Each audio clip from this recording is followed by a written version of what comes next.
جەنگی جیهانی کە ڕوویە لە ڕاستیە ماڵوێرانێکی زۆر گەوری بۆ کوردی نایە پێشەوە، ینی کورد نەدەستی هەبوو لە هەڵگیرساننی شەڕەکە، نەدەستکەوتی هەبوو، بەڵام وڵاتەکەی بوو بە مەیانی شەڕێکی زۆر گەرم. ئەو زەمانە کوردستان دوو بەش بوو، دوو پارچە بوو، بەشێکی لەسەر دەوڵەتی ئێرانی قاجاری بوو، بەشێکیشی لەسەر دەوڵەتی عوسمانی بوو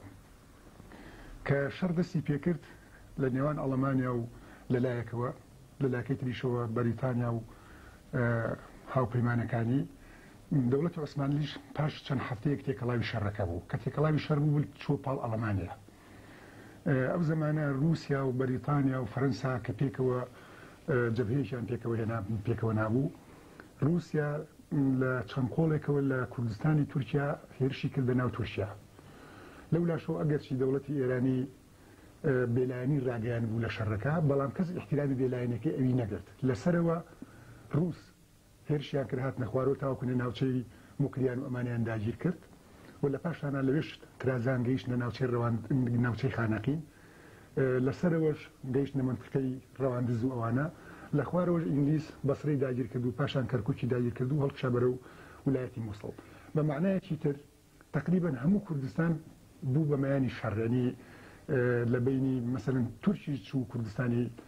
ئێرانی داگیر کرد و مەجموعەیەک لە گەورە پیاوەکانی کوردی ئەو زمانەی هەموو هەڵواسی و خنکاننی و کوشتنی. ئەمە بوو بە سەبەبی ئەوەی کە هێزی بەشەری کورد تا ئەندازەیەکی زۆر لەناو بچێت، چکم بەشی زۆری گەنجەکانی کورد و ئەوەی دەستی تفەنی گرتبێ عوسمانیەکان بردووانە بۆ شەڕ. پاشەوە هەندێک ناوچیان بە بیانووی مەسەلەی ئەمنیەتی و ئەمانەوە چۆڵ کردو بە یەکجاری لە کوردەکان. لە دوا کۆناغی شەڕیشە عوسمانیەکان تقریبا ئەم ناوچیان ڕوتانەوەتەوە، هیچیان پێ نەهێشتووە، ینی ئەوەی گەنج بۆ بردووانە بۆ شەڕ، ئەوەی وڵاقی هەبووە لیان سەنگووە، ئەوەی زەخیرەی هەبووە زەخیرەکان داگیر کردووە، لە مقابلەوە وەسڵیان ناونەتێ. لەبەرەوە کە بەهار هاتۆتە پێشەوە، ینی بڵین وەخت مەوسیمیەوە هاتۆتە پێشەوە کە جوود بکرێ و مەوسیمی هاتۆتە پێشەوە کە زەراعەت بکرێ،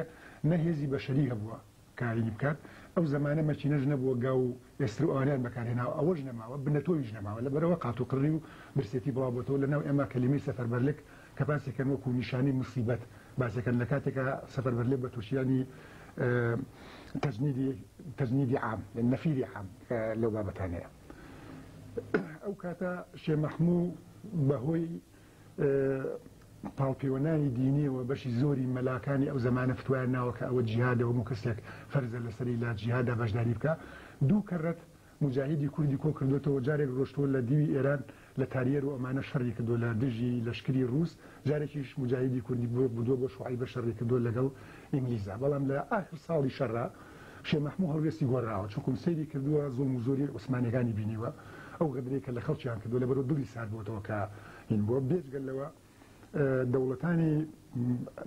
ئەوانەی هاوپەیمانەکانی ئینگلیز کە بە تایبەتی کە وەختێک ئەمریکا داخلی شەڕەکە بێت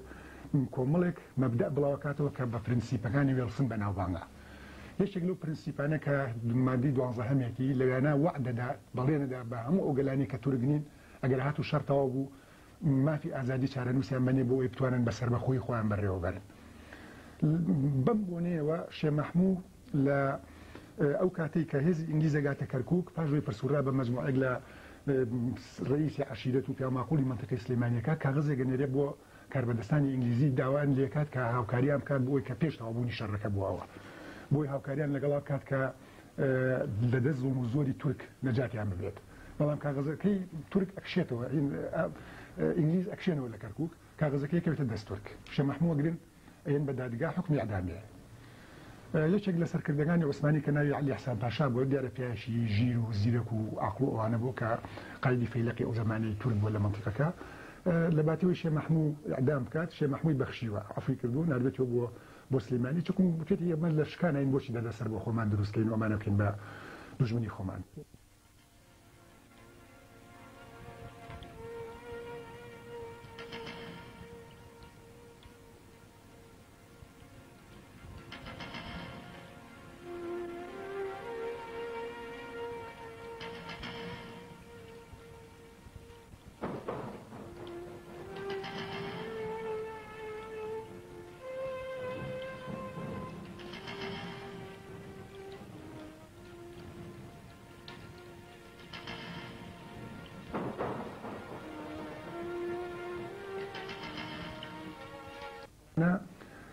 ناسراوترین شخصیەتی هەموو کوردستانی عێراق بۆ نەگەر بە تاقیتە ناوی سلێمانی چکۆم وەکو بنەماڵە لە بنەماڵی ساداتی بەرزنجیە نەوەی کاکە ئەحمەدی شێخ و شێخ مارفینۆ دێن باوشی شێخ سەعید لە ساڵی 1970 کە ئیتیحادیەکان نەفیان کردو بۆ مووسڵ لەوێ بەفیتی ئیتیحادیەکان باوکی کوژراوە براکی کوژراوە خۆی بە خۆشی لێ بوو بە فەلاکەت ڕزگاری بۆ لە دەرسین وە پیاوێکی بزێو بووە بێجگەل لەوەیەکی بۆ لەوانی کە دنیای دیوە وەختی خۆی لەگەڵ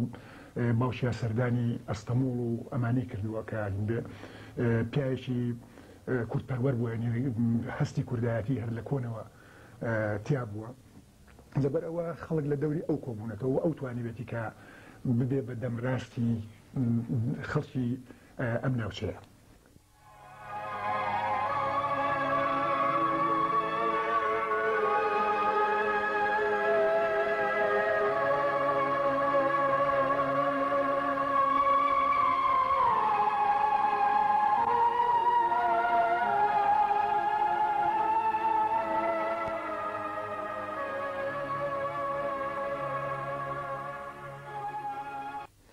جارێکی تر شێ مەحموو دیسانەوە کاغەزە نووسێتەوە بۆ کاربەدەستانی ئینگلیز لە کفری دوو بە دوو کەساکە بە نوێنەرایەتی خۆی ئێنێرێ طبعا ئەگەر ئێمە ئەو زمانە وەزع سلێمانی بێنینەوە بەرچاوی خۆمان هەموو سەرچاوانی کە ئەو زمانە لەسەر سلێمانیان نووسیوە بە تایبەتی نۆئێل تەقلیدێکی نووسیوە لەسەرەوەی کە هاتوۆتە سلێمانی کە ئەو پیاوێکی وردووە لە شتەکانیا لە خەڵکی سلێمانیان لە 3 کەس 2 کەسی مردووە 1 کەسی زیمۆ بووە بەشی هەرە زۆری خان و کاروانسەرا و مزگەوت و خانەقا و دوکانەکانی ناو شاری سلێمانی وێران بووە وەکو باسم کرد هەموو گەنجەکانیان بردووە بۆ شەر بە هەرچی زەخیرەی ناو ماڵەکانی تاڵانیان کردووە هەرچی گاو ئەسپ و ئێسر و ئەمانە هەبووە تاڵانیان کردو بردوانە لەبەر ئەوە برسێتیەکی بێ ئەندازە لە و ماڵوێرانێکی زۆر زۆرین بووە خەمی یەکەمی شێ مەحموو ئەوە بۆ کە ناوچەکە ببوژێتەوە لەبەر ئەوە پاشۆی پرسوورا بە پیاماقوڵ و ڕێز عشیرەت و ئەواناکات نامەیەک بۆ ئینگلیزەکانە نووسێت لە نامەکە نووسی داوای لێ ئەکات کە یارمەتی کورد بن بەوەی کە ناوی کوردیش لە ڕیزی گەلانی ئازادا داخڵ بکەن یعنی ئازادی بۆ کورد بسەلمێنن و یارمەتی بن بۆی کە بتوانێت خۆی بگرێتەوە و ناوچەکەی بۆ پارێزن وەختی یەکەم کاغەزە ئەگا بە کاربەدەستانی ئینگلیزی زۆران پێخۆش بێ چکو مەزانن شێ مەحموود لەم منتیقەیە دەورێکی گەورەی پێ ئەبینرێ ئەتوانێت ئارام و ئاسایش لە منتیقەکە بچەسپێنێت لەبەرەوە کاغەزەکەی ئەنێرن بۆ بەغا بۆ حاکمی عامی عێراق کە ناوی کۆلۆنێل ویلسن بووە پیاوێکی عسکەری بووە زۆر بە خۆشیەوە کاغەزەکەی وەرەگرێت و ئاگاداری مێجەر نۆئێل دەکات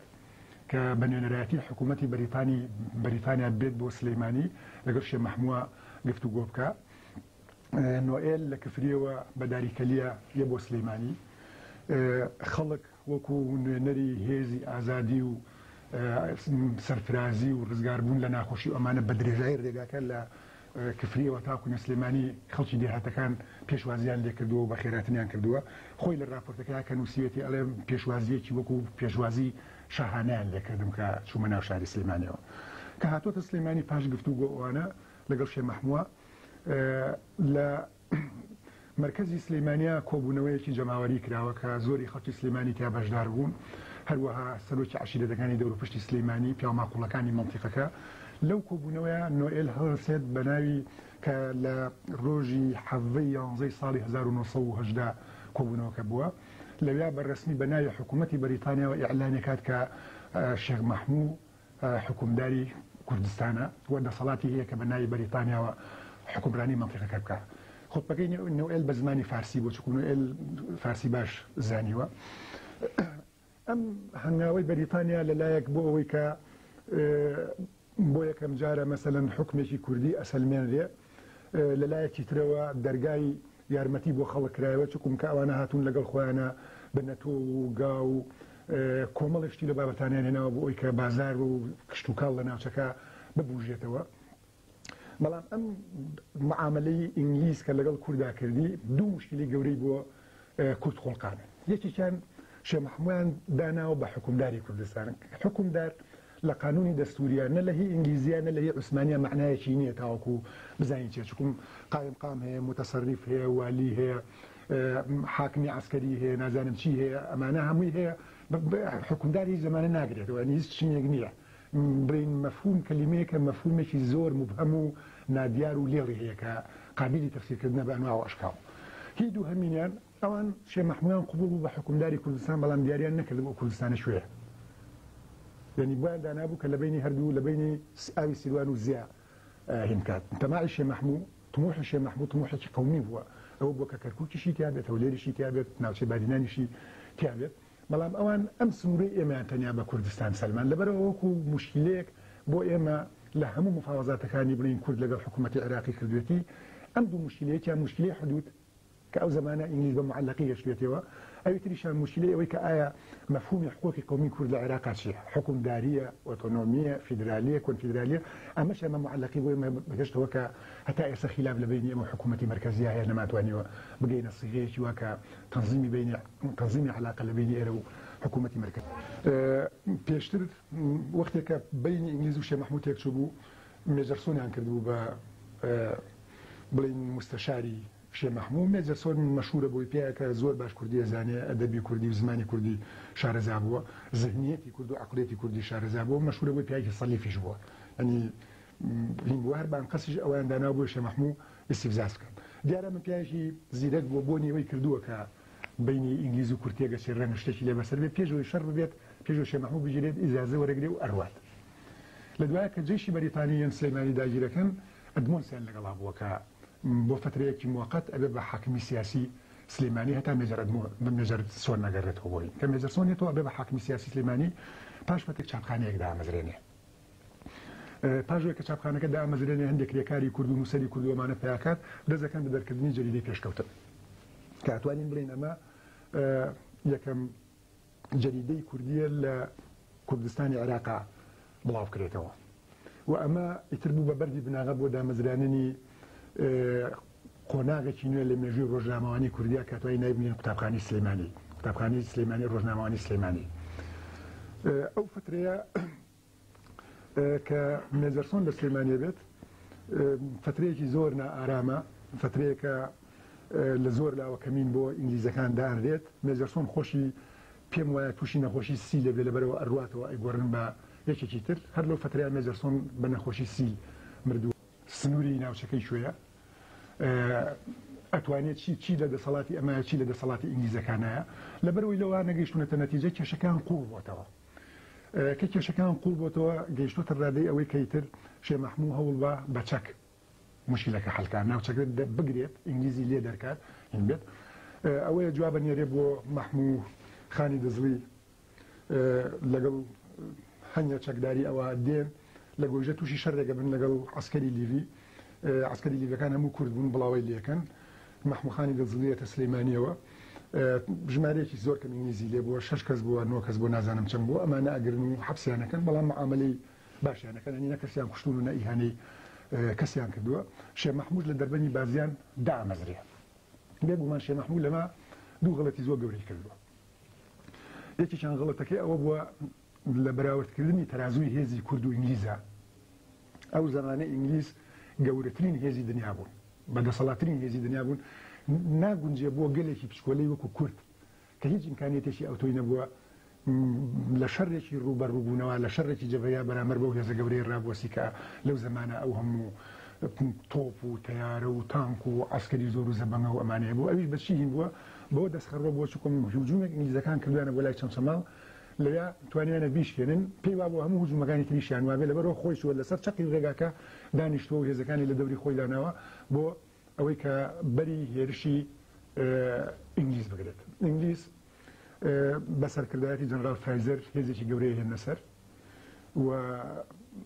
لە هێزەکانی کورد زیاتر لە 50 کەس ئەکوژرێت شێ مەحموود خۆشی بلینارە بێت جەبهەکە داگیرەکەن هێزی ئینگلیز بە پەلەلەوە بەڕێکن کە بێتە سلەیمانی بۆی ئینگلیزەکانی تر ڕزگار کات هەنیە کورد شێ مەحموود ئەناسنەوە لە بنبەردەکە ئینگلیز بە وەکو مژدەیەکی زۆر خۆشێزانن کە شێ مەحموود ئەگرن بە زیینەتی ئەینێرن بۆ بەڵا ئەمە طبعا شەڕەکە لە ڕۆژی یعنی جیرانی شێ مەحموود لە هەژدەی مانگی 1990 بووە ینی لە هەژدەی حوزەیرانە بووە ئەتوانین بڵین تقریبا ئەو بەسەریەکەوە ئەو حکومەی کە کردوێتی هەمووی ئەکاتە حەومام و چەند ڕۆژێک ینی حکومڕانی یەکەمی شێ مەحموود حکومداریەتی یەکەمی شێ مەحموود بەمە حکومدارێتی شێخ مەحموود تەواوی ئینگلیزەکان خۆیان دێنە ناو شاری سلێمانی و ڕاستەوخۆ ئیداری مەنتیقەکانەکەن حاکمی سیاسی بۆ سلێمانی دانێن و بۆ هەڵەبجەی دانێن و بۆ چەند شماڵی دانێن و بۆ ئەو شوێنانی کە پێویستە بۆ کفری دانێن خۆیان ڕاستەوخۆ ئیدارەی دووە وەزعەکە ئەمەنە ئارام بێ ئینگلیز جارێکی کە بیر لەوا کات بە تایبەتی دوایەوە کە تورک تاقمێک ئەنێرن بۆ ڕەواندز بە کورد چوون بە شوێنانە بیانهێنن مجموعەیەکیان نردووە بۆ ڕەواندز بۆ ئەوی سەرپەرشتی عەشایری کورد بکەن مەنتیقەکە وا لێ بکەن کە دژیش ئینگلیز شۆڕش بکەن بۆ ئەوەی ناوچەکە بگەڕێتەوە ژێر دەستی تورک ئینگلیزەکان ئەمەیان پێ چارەسەر ناکرێت یعنی ناتوانن سەیطرە بەسەر وەزعەکە بکەن نە تورکەکانیان پێ دەرەکرێت لە ڕەواندز نە ئەو چەکدارە کوردانی کە شەڕی پارتیزانیان لەگەڵاکردن بۆ ئەتوانین بیانهێنەوە ژێرباڵی خۆیان سەیرەکەن لە مەنتیقەکە ئیدارە ناکەن لەبەرەوە بیر لەواکەنەوە کە گۆڕینێک لە سیاسەتی خۆیان نابکەن بە شێوەیەکی وەقتی بۆ ئەوەی وەزعەکە هێمن بێتەوە و ئارام بێتەوە و بتوانن سەیطرەی بەسەر بکەن لەم کاتا بیر لەواکەنەوە کە شێخ مەحموود بێنەوە جارێکیکە شێخ مەحموود لە پێشە کە وەختی خۆی نەفیان کردبوو لە هیندستان بوو لە پێشە شێخ مەحموود هێننەوە بۆ کوێت لەکوێت دەست بەسەردایانێن بەڵام لە سلێمانی ڕێگە ئەدەن هەنیە چالاکی کوردایەتی هەبێت مەسەلەن لەوانە ڕێگان ناو بە حاجی مستەفا پاشا یا موشی کە جەنەراڵێکی متەقاعیدی عوسمانی بووە جەمعەتێک بەناوی جەمعەتی کوردستانەوە دروستکە و هەفتەنامەیەکیش بە کوردی و تورکی و فارسی بەناوی بانی کوردستانەوە دەربکات و فعلا کۆبوونەوەیەکەکەن بۆ دروستکردنی جەمعەتەکە جەریدەی بانی کوردستان دەرەکەن پاژەوە انتخابات دەکرێت بۆ مەجلیسی ئیدارەی شارەکە مەجلیسی ئیدارەی لیوە بەڵام هەر بەما کورد ئەوە نابێتەوە ینی بڵین ئەو زەختێکە لەسەر ئینگلیزەکان بۆ بەردەوام بووە لەبەرەوەی زانیویانەکە ناتوانن منتیقەکە محافظە بکەن لە پاش فترێک ڕێگانەوە بە شێقاری برای شێخ مەحموود لە بەغاوە بێتەوە بۆ سلەیمانی لە پاش فترێک خۆیان بڕیارەدەن کە منتیقی سلەیمانی چۆڵکەن بە یەکجاری لەبەرەوە مەجلیسی لیوای سلەیمانی بانەکەن کە بریتێ بێ لە حاج مستەفا پاشا و دوای شێقاریشی تیا بەمانی تیا بێ بانیانەکەن پیانڵێ ئێمە ئەوامرمان بۆ هاتۆ لەسەرەوە کە بێ ناوچەکە چۆڵکەین ئەوە کلیلی هەموو دام و دەستگاکانی حکوومەت تەسلیمی ئێوەکەن هەتاوەکوونێ ئاگادارتانەکەی خۆتان چۆن بەڕێوە بن بەڕێوە بەرن ئەمانی لە بینی خۆیانە دانیشتن کۆبوونەوەیەکەن مەجلیسێک دروست دەکەن لە پیاوان قوڵانی سلێمانی بەناوی مەجلیسی میلیەوە ئەو مەجلیسی میلیە ئیدارەی شاری سلێمانی و ئاسایشی شاری سلێمانی و ڕێگاوبانەکان و وەزڵی مەنتیقەکە ئەگرێتە ئەستۆکۆی تاوەکوونێ شێخ مەحموود ئەگەرێتەوە بۆ سلێمانی ساڵی 1922 شێخ مەحموود ڕێگایاندا پاژۆی کە لەکوێتەوە هێنان بۆ نەقلان کرد بۆ بەغا لە بەغا مندوبی سامی بەریفانی بینیوە مەلیک فەیسەڵی بینیوە گفتوگویان لەگەڵا کردووە لە ڕاستیە تا ئێستا تەفسیلاتی ئەو گفتوگویانی کە لە بینی شێخ مەحموود لە بینی ئەوانە ڕوویەوە بە وردی بڵاو نەکراوەتەوە بەڵام پێ ناچی ئەوانە وعدیان نابێ بە شێخ مەحموود کە ببێ بە حاکمی کوردستان و ئەمانە چکم ئەو زمانە چارەنووسی کوردستانی عێراق دیاری کرابوو بڕابوو ینی هیچ شتێک بۆ کورد لە سیاسەتی بەریتانیا و لە بەرنامەی بەریتانیا نەمابوو بەڵام ئەمیز لە ڕێگەی شێخ مەحموودەوە ناوچەکە نفوزی تورکی لێ دەرکەن ناوچەکە ئارامکردنەوە چەکدارەکانی کورد وا لێ بکەن کە ئیتر واز لە شەڕ و ئەمانە بێنن و زەمینە خۆشکەن بە شێوەیەکی هێمنی بۆ ئەوەی سلەیمانی ڕەبت بکەن بە دەوڵەتی عێراقەوە منی هەدەفی هێنانی شێخ مەحموود ئەوە بووە ئەوە نییە کە بڵێ وڵا ئەگەر ئینگلیز بیویستایە شێخ مەحموود لێ بەشت ئەمیر فەیسەڵیان لە حیجازەوە هێنا کەسی عێراقی نەهێناسی و بە زۆری سەپاندان مەجموعەی عەشایری عەرەب مانیان گرت بە تارێک چوونە سەران هەمویان سەرکوتکردنەوەی ناکرد چەند کەسێ منافسی بوو هەموو منافسەکانیان گرت و تەبعیداکردن بۆ هیندستان و بۆ ئەملا ئەوانە یعنی ئەگەر ئینگلیز بیویستایە شێخ مەحموود بکا بەشت ئەیتوانی بیکات و شێخ مەحموود ئەوە نەبووە کە بڵێ متعەسیبە و خەتای ئەو بۆکەی لە بەرنامەی ئینگلیزیان نەبووە کە هینە بکەن بە تایبەتی دوای وەتێکی عسکەریە بنێرینە سلێمانی بۆ تەنظیمی ئیداری مەملەکەت و ترتیبی ئوموری قەضا و نەواحی ئەشرافی مەملەکەت ڕوئەسای عەشائیر مەئمورینی حکوومەت ئەبێ بە کەمالی ئیتمئنان و بەدڵێکی ساف و صادق دەخالەت و تەسلیم بە قوماندانی و عسکەر ببن کە ئەگاتە سلێمانی خەبەردارتان ئەکەین ئەی خەڵقینە کە ئەگەر ئێوە مخالەفەت و مقابلەی عسکەرەکە نەکەن ئەوان بە هیچ کلۆجێ دەخلی ئێوە ناکەن و زەرەرتان لێ نادەن و هیچ ئەزێتێکتان پێ ناگەێنن فقط ئەو کەسانە کە مقابلە بکەن عسکەر تەعقیب و تەئدیبی ئەوان و ئەتباعیان دەکات و ئەگەر ڕەخمەن بەرسەری ئەم ئیقازنامەیەمان ئێوە هەر دوشمنانە مقابلەی عسکەرەکەمان بکەن و تفەنگ بۆ عسکەر و تیارە بەهاوێژن ئەوسا مەسئولیەتی گەورە ئەکەوێتە سەر ئەو کەسانە کە مسەبیب بن و عسکەر دەست دەکات بە تەعقیب و تەئدیبیان پاشقماندانی قواتی هەواییە و عساکری بەڕێی ئوردوی بەریتانیای گەورە لە عێراقدا ئای ڕوایس مارشال فەریقی ئەوەلی ئوردوی هەوایی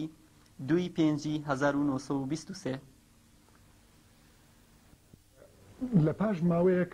بینی شێ مەحموود و ئینگلیزەکان جۆرێک لە ساردیتیەکەوێت چونکم شێ مەحموود بە گەرمیەکەوێتە پەیوەندی لەگەڵ تورکەکانە و پەیوەندێکی بەرهێز دروستەکان لەگەڵیانە لەبەرەوە ئینگلیز ئەمە بە خەتەرەزانێت زۆر هینێکم بڵێن سەرنجی ڕاششم بۆ کات لە تورکی دوور بکەنەوە بەڵام دەور و پشتەکەی بە نەوەکی وا شێ مەحموود بەینەکەن خۆشی داغ لە دڵ بۆ لەوەی کە 3 ساڵونی و ئەسیر بۆ عزێتیان ناوە دادگایان کردو حکمی عدانان ناوە ئەو لا ئیسلام و ئەمەیان کەفرە و شێ مەحموود لەگەڵ تورکەکانە لە بنەوە ڕێگەکەوێت ئەمە طبعا نەبێ بە خەتەرێک بۆ سەر ئینگلیز لەبەرەوە ئینگلیزەکان پشتیوانی خۆیان لە شێ مەحموود کێشنەوە جارێک سمکۆنێرن بۆ لای بۆ ئەوەی کە پەشیمانی بکاتەوە لە دۆستایەتی تورک بەعکسەوە شێ مەحموود سمکۆ ڕازیەکە بۆی کە دۆستایەتی تورک بکات پاشان ئینگلیزەکان داوا لە شێ مەحموودکەن کە بچێ بۆ کەرکووک بۆ گفتوگۆ ناچێت وەفدە نێرێ بۆ ئەوێ اینجا بە بەیاننامە فەرێنە خوارەوە بەتیارە داوای لێکن کە بڕوا بۆ کەرکووک بۆ مفاوەزات بۆ بەغا بۆ بینینی مندوبی سامی دیسان هەر ناچێت هەر ڕەشایەکە دەڵێن تا فلان تاریخ ئەگەر نەیت سلێمانی بردومانەکەین فعلا ناچێت و سلێمانی بردومانەکەن سلێمانی کە بردومانەکەن لەولا شەو هێز ڕێگەخەن کە بێ سلێمانی بگرێت شێ مەحموود مەجبورە بێ سلێمانی چۆڵ بکات کە سلێمانی چۆڵەکان لەگەڵ خۆیان چاپخانەکە ژەبات لە ئەشکەوتی جاسەنە مەقەرلی قیادەی جێشی کوردستاندا ئامەزرێنێت و لەوێ چەند ژمارەیەکی ڕۆژنامەکە دەرەکەن کە بە ناوی زمان حاڵی ئوردوی کوردستانەوە بووە بە ناوی بانی حەقەوە ئینگلیزیان شاری سلێمانی داگیرەکەن عەبدولموحسین سەعدون لەو زەمانە سەروەزیرانی عێراق بووە یە بۆ سلێمانی لەگەڵ پیاماقوڵانی سلێمانیا قسە ئەکات دیارە خەڵک نەوێراوە قسە بکات بەڵام کەس سینەوەی نەکردووە بڵێ ئێمەمانێ بین بە بەشێک لە عێراق عێراق و زمانە زەعیف بووە جێشی شەوتۆی نەبوو تیاری نەبووە لەبەرەوە هەوڵێن لەگەڵ ئینگلیزەکانە عەبدولموحسین سەعدون زۆر داوا لە ئیلحاح لە ئینگلیزەکانە کات و لە مەلیک فەیسەڵیش ئیلحاحەکات لەسەر ئەوەی کە جێش لە سلێمانیا بهێڵنەوە بۆ ئەو شێ مەحموود نەتوانێت بگەڕێتەوە بەڵام ئەو وەختە ئینگلیزەکان نایانویستوە کەسیان لێ بکوژێ و چکوم ڕێی عامی بەریتانیا زەخی لەسەریان بووەمانە هێزەکانی خۆیان نەهێشتوە لەبەرەوەی هێزی ئینگلیزە سلێمانی نەماوەتەوە عێراقیش نەیتوانێەوە بیپارێزێت چۆڵیان کردو کە چۆڵیان کردو سەر لە وێنجاریشکە شێ مەحموود هاتۆتەوە بۆ سلێمانی دەستی گرتووە بەسەر سلێمانیە ئەم جاریان ئومێدی استیقلالیان دەرکردووە تەشکیلەیەکی تازەی دروست کردووە بە ناوی کە حەمدی بۆ گاڵتە پێکردن نایەنێ تەشکیلاتی سانی ئەو سەر لێ شێوانی کە باسم کردو شێ مەحموود هاتە نایەوە دوایەوە پەلاماری سلێمانیە و سلێمانی ژیرە ئینگلیز سلێمانی گرت خوێنەوار و ڕۆشنبیرەکانی کوردی لە بەریەک هەڵەشانەوە ینی وەلاعاتی ئەوانەی ئین کردووە مەسەلەن هەموو ئەوانەی کە لەوە پێش باوریان بۆ نەبووە شەڕ لەگەڵ ئینگلیزا فایدەی هەیە لە شێ مەحموود جیابوونەوە مەسەن لەوانە شێقاری برای لێجیاوەتەوە مەسەڵا یامەڵکی لێجیاوەتەوە ساڵە زەکی ساحەبقران لێجیاوەتەوە تۆفیق وەبی لێجیاوەتەوە ئەوانەی کە لەو پێش دەوریان نابوو هەمووی لێجیابوونەوە کە زانیان ئەمان بەو ڕێگەی شێ مەحموود ناتوانن هینکەن شێ مەحموود لەو وەختەی کە شەڕی دەربەنی بازیانی کە لەگەڵ ئەو زمانە شەڕی پارتیزانی بکردای ممکن بوو شتێکی بە شتێ بکردا بەڵام ئەم جاریان لە شەڕی پارتیزانی هیچی بۆ بە هیچ نەکراوە شێ مەحموود یەتەوە بۆ سلێمانی ئیدارەی منتیقی سلێمانی کاتەوە ئینگلیزەکان بۆی نفوزی شێ مەحموود بشێنن بەشی زۆری قەزا و ناحیەکانی غەربی سلێمانی لە سلێمانی جیاکەنەوە ئیدارەکەی خەنە سەر شوێنانی تر بۆ هەر ناوشاری سلێمانی بەدەستەوە بمێنێتەوە ئەم جارش دیسانەوە کە عێراق خۆی تەنزیمەکاتەوە و فەوجی ئیمام موسای کاظم دروستەکەن بۆ یەکەم جار و هێزی عێراقی دروستەکەن سەر لە نوێ هێزی عێراقی شان بە پشتیوانی هێزی ئینگلیزی و بە تایبەتی بە پشتیوانی هێزی ئاسمانی ئینگلیزی دێن پەلاماری سلێمانیان سلێمانی داگیرەکەن و ئەم جارە بەڕەسمی ئیکن بە پارچەیەک لە دەوڵەتی عێراق و متەسەرریفیش ئایا هۆکاری ڕوخانی شۆڕشەکەی شێخ مەحموود و حکوومەتەکەی شێخ مەحموود کەسێتی و وەکو ئەڵێن نەزانین و نادیبلۆماسی شێخ مەحموود بووە یاخود بەرژەوەندی زلهێزەکانی ئەو سەردەما بەڕاستی شێخ مەحموود ساویلکە نەبووە ئەوەی کەواڵێ لە شێخ مەحموود ساویلکە نەبووە ئەوە یەک دوو ئەوانەی کە لە دەوری شێخ مەحموود کۆبوونەتەوە ژمارەیەکی زۆر باش ڕۆشنبیر وانێ لێ بەنی زیاتر لە 20 زابطی گەورەی جێش هین بووە یەکەم کابینەکە دروستی کردووە دوو میرلیوا ئەمیر لیوا هین وە دوو جەنەڕاڵ لە وەزارەتەکەیە بووە یعنی ئەوە نیە بڵێ ئەوانە ئەو زەمانە هەڵبژاردەی سلێمانی چکۆم سلێمانی وەکو هەولێر و شوێنەکانی تر نەبووە لە چارەتی قەرنی 19ەمەوە سلێمانی مەدرسەی حکوومەتی تیا بووە لەبەر ئەوە جیلێک خوێنەواری گەورە پێگەیشتون لە سلێمانیا کە نەک لە حوجرە دەرچوونی لە مەکتەبی ڕسمی دەرچوون دوایی بچوون بۆ بەغا خوێنیان و ڕۆشتون بۆ ئەستەمۆڵ و لەنا ئەوانە مهندسیان تیا بووە دکتۆریان تیا بووە زابطی گەورەیان تیا بووە خوێنەواری زۆر باشیان تیا بووە کە هێنبوونی مەجموعەیەکی خوێنەواری زۆر باشیانەوە دەستگە لەو شێخ مەحموود پیاوێکی زۆر قسە خۆش و نەرم و نیان و قەت لە ئەنگری پیا کوشتن و عەزێدانی خەڵک و ئینتیقام و ئەوانە نەبووە یعنی نمونەی پیاوی متەسامح و لێبوردووین و ئەوانە بووە وەکو باسم کرد ئەگەر ئینگلیز بیویستایە کورد کا بەشت ئەیتوانی شێخ مەحموود نەکایشی کە بکات بەڵام لە بەرنامەی ئینگلیزانە بووە لە پێش ئەگەر لە بەرنامەکەشیان هەبوو بێ دوایی ئەو ئاڵوگۆڕانی بەسەر مەنتیقەکە کە هات لەلایەکەوە مستەفا کەمال سەرکەوتنی بەدەستێنا لەلایەکی ترەوە لێرە دەوڵەتی عێراق دامەزرا دەوڵەتی عێراقیش کە دامەزرا دەرەجەی ئەساسی ئینگلیزەکان لەبەر خاتری نەوت دروستیان کردووە نەوت لە وڵاتی ئێمە لە کوردستان یعنی ئەگەر دەوڵەتی کوردستانی سەربەخۆ دروستکەیت ئەم نەوتە لە کوێ بۆ دنیا بە کوێ نەقڵێکیت لەبەرەوە هەر بۆیە پیان باش بووە کوردستانەکەی ئێمە بەشێک بێت لە وڵاتێکی عەرەبی بۆی لە مستەقبەلا کە نەوتیان نەقڵ کرد بە سووریا یا بە ئوردونە بە جێگای ترا عەرەب ڕێگەی نەوتەکە نەگرێت بێجگەل لەوە وەختی خۆی مەلیک فەیسەڵ کە بۆ بە مەلیکی عێراق بە ئینگلیزەکانی وتووە توێتی عێراق بە بێ شیمال وەکو لەشی ئینسان وایە بێسەر وەکو لەشێک وایە کە سەری نەبێت چکم لە ڕووی دەوڵەمەندیەوە لە ڕووی ئیمکانیاتەوە لە ڕووی زەراعەتەوە لە هەموو ئەوانەوە مینێکی مهمە پشتیوانێکی مهمە بۆ عێراق بێجگەل لەوە ئەوش بە نەزەری اعتیبار وەربگرێت کە مەسەلەی تائیفیەت مەسەلەی شیعە و سونە یعنی ئەگەر کورد لە عێراقا لەگەڵ ئەمیر فەیسەڵا نەبووایە هەر شیعی لێ بووایە ئەمیر فەیسەڵ نەیەتوانێت حکومڕانی ئەو وڵاتە بکات یعنی چونکە ئێستا بە سونەی کورد و عەرەبی سونەوە بە هەر لامان نابینە سەی پەنجا وەنیە ئەگەر ئەمە لێ دەربینی بکەیتوانە باقیەکەی خۆی بمێنێتەوە بە تاقیتەنیانی هەر نەیەتوانی بە هیچ جۆری حکومڕانی بکات لەبەرەوە پێویستی بە ئێمە بوو بۆ ڕاگررتنی تەوازونی تائیفی لە عێراقا و ئینگلیزەوەی بۆ کردووە